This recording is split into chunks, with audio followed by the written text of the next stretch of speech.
ধন্যবাদ।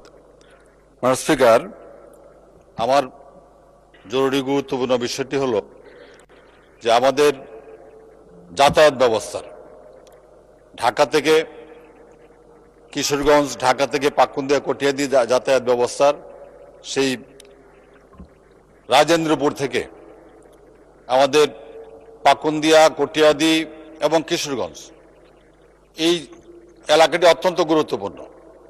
এখানে কিশোরগঞ্জ জেলার এবং নেত্রকোনা এবং ময়মনসিংহের একটা অংশের মানুষ এই এলাকা দিয়ে যাতায়াত করে এবং এই কটিয়াদি, পাকুন্দিয়া কৃষি নির্ভর এলাকা এবং এখানে প্রচুর সবজি উৎপাদিত হয়।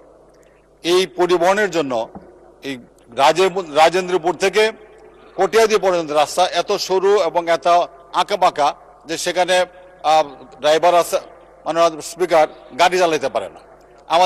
আমরা ঢাকা শহরের খুব কাছাকাছি থাকা সত্ত্বেও যে কিশোরগঞ্জের সীমানা হলো গাজীপুরের সাথে, এই গাজীপুর পার হয়ে আমাদের কিশোরগঞ্জ ঢাকা আসতে আমাদের 5 ঘন্টা 6 ঘন্টা সময় লেগে যায়।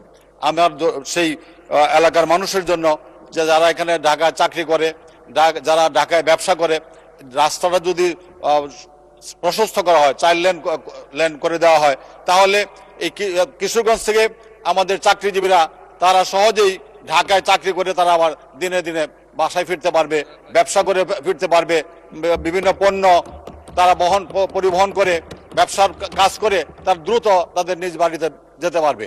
আমার সেই রাস্তাটিকে অতি দ্রুত 4 লেন বিশিষ্ট করার জন্য এবং প্রশস্ত করার জন্য আমি মাননীয় সড়ক মন্ত্রীর দৃষ্টি আকর্ষণ করছি। ধন্যবাদ মাননীয় স্পিকার।